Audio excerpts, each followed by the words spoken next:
good life. A mí me gusta la good life. Hi, ഇന്നൊരു travel വ്ളോഗാണ് കേട്ടോ. കണ്ണൂരിൽ നിന്നും തൃശ്ശൂരിലേക്ക് രാത്രി 10:30 ഹോളി മേരിയ സെമി സ്ലീപ്പർ ബസ്സിലാണ് നമ്മൾ കണ്ണൂരിൽ നിന്നും തൃശ്ശൂരിലേക്ക് പോയത്. രാത്രി ആയതുകൊണ്ട് തന്നെ പ്രത്യേകിച്ച് കാഴ്ചകളൊന്നും കാണാനില്ലാത്തതുകൊണ്ട് കുറച്ച് നേരം പാട്ട് കേട്ട് കിടന്നുറങ്ങിപ്പോയി. അങ്ങനെ ഇറങ്ങേണ്ട സ്ഥലവും കഴിഞ്ഞ് അങ്ങ് എറണാകുളത്ത് എത്തിപ്പോയി. എന്നിട്ട് നമ്മൾ കിട്ടിയൊരു ബസ് KSRTC ബസ്സായിരുന്നു. നമ്മൾ അതിൽ കയറി തിരിച്ച് കൊടുങ്ങല്ലൂരിലേക്ക് പോയി. അവിടെ എത്തി കുളിച്ച് ഫ്രഷായി രാവിലെ തന്നെ നമ്മൾ അമ്പലത്തിലേക്ക് പോയി. അടിപൊളി വൈബാണ് കേട്ടോ. അമ്പലമായതുകൊണ്ട് പ്രത്യേകിച്ച് പറയണ്ടല്ലോ, നല്ല പോസിറ്റീവ് വൈബാണ്.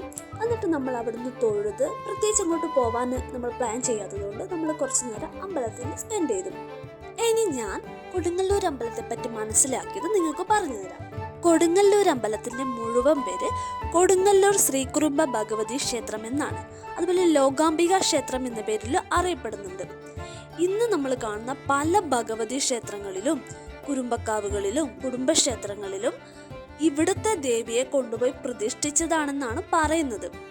അതുപോലെ പണ്ട് കാലത്തുണ്ടായ പല രോഗങ്ങളും പല ആപത്തുകളിൽ നിന്നും രക്ഷിക്കാനാണ് ഭഗവതിയെ പ്രതിഷ്ഠിച്ചത് എന്നാണ് പറയുന്നത്. ഈ കൊടുങ്ങല്ലൂർ അമ്പലത്തിൽ ഭഗവതി ക്ഷേത്രം എന്ന പേരിലാണ് പ്രസിദ്ധി നേടിയെങ്കിലും അതേ തുല്യ പ്രാധാന്യത്തോടെ പരമശിവന്റെ പ്രതിഷ്ഠയും ഇവിടെയുണ്ട്. ഇതിൻ്റെ ഐതിഹ്യം എന്താണെന്ന് വെച്ചാൽ, പുരാണങ്ങൾ പ്രകാരം ദുഷ്ടനായ ദാരികാസുരനിൽ നിന്നും ലോകത്തെ രക്ഷിക്കാൻ വേണ്ടി പരമശിവന്റെ തൃക്കണ്ണിലെ അഗ്നിയിൽ നിന്നുമാണ് ശ്രീ ഭദ്രകാളിയെ അവതരിപ്പിക്കുന്നത് എന്നാണ് പറയുന്നത്.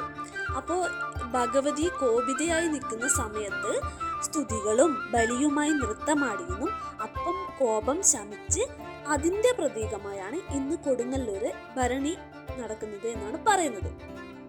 അതുപോലെ കൊടുങ്ങല്ലൂർ ഭരണിക്ക് പല ഐതിഹ്യങ്ങളുണ്ട്. ഭരണിപ്പാട്ട് പൊതുവെ 2 തരത്തിലാണുള്ളത്. ഒന്ന് ദേവിയെ ഭക്തിയോടെ സ്തുതി പാടുന്നതും ഒന്ന് തെറിപ്പാട്ടുകളാണുള്ളത്. പക്ഷെ നമ്മൾ കൂടുതലായിട്ട് നമ്മൾ കൊടുങ്ങല്ലൂർ ഭരണിപ്പാട്ട് എന്ന് കേൾക്കുന്നത് തെറിപ്പാട്ട് എന്ന പേരിലാണ് അറിയപ്പെടുന്നത്. ഇവിടെ ദർശനം നടത്തിയാൽ രോഗങ്ങളെയും പല ദുരിതങ്ങളെയും ദാമ്പത്യ കലഹങ്ങളെയും ഇല്ലാതാക്കുന്നുള്ളൊരു വിശ്വാസം കൂടിയുണ്ട്. പിന്നെ ഇവിടുത്തെ പ്രധാന വഴിപാടാണ് വെടിവഴിപാട്. ശത്രു സംസ്കാരത്തിനാണ് സാധാരണ ഇത് പ്രധാനമായിട്ടും നടത്തുന്നത്. പോയ സ്ഥിതിക്ക് നമ്മളും ഒരു വെടിവഴിപാട് നടത്തി.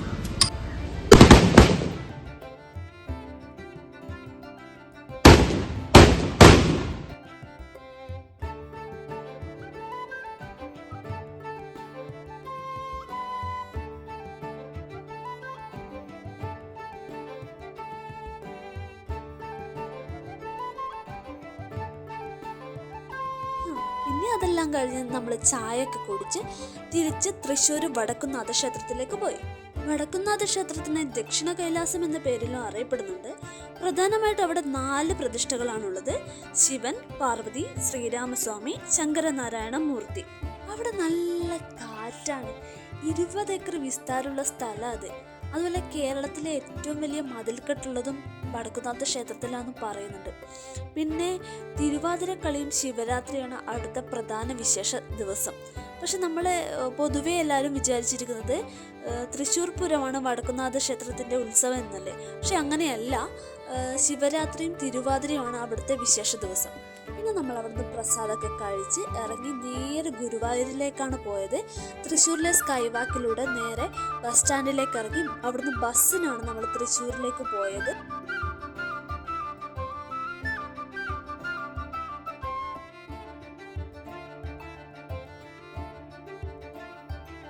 അങ്ങനെ ഒരു ഉച്ചയോടുകൂടി നമ്മൾ ഗുരുവായൂരെത്തി. ഗുരുവായൂരാണ് ഏറ്റവും കൂടുതൽ സമയം നമ്മൾ സ്പെൻഡ് ചെയ്തത്. ഗുരുവായൂരിനെ കുറിച്ച് പറയാനാണെങ്കിൽ ഗുരുവായൂരപ്പനെ എത്ര കണ്ടാലും മതിവരാത്ത ഒന്നാണ് വിവാഹം. അതുകൊണ്ട് തന്നെ അവിടെ ഏറ്റവും ലളിതമായി തുളസിമാല ചാർത്തിയാണ് വിവാഹം നടത്താറ്. ഗുരുവായൂരിൽ നിന്ന് വിവാഹം കഴിക്കുമ്പോൾ മുഹൂർത്തമോ സമയമോ നോക്കേണ്ട ആവശ്യമില്ല എന്ന് പറയുന്നത്. അതുപോലെ ഗുരുവായൂരിലെ ക്ഷേത്ര നട തുറന്നിരിക്കുന്ന ഏത് സമയത്ത് വേണമെങ്കിലും വിവാഹം നടത്താവുന്നതാണ്. അവിടെ കുട്ടികളുടെ ഡാൻസ് പ്രോഗ്രാമെല്ലാം നടക്കുന്നുണ്ടായിരുന്നു.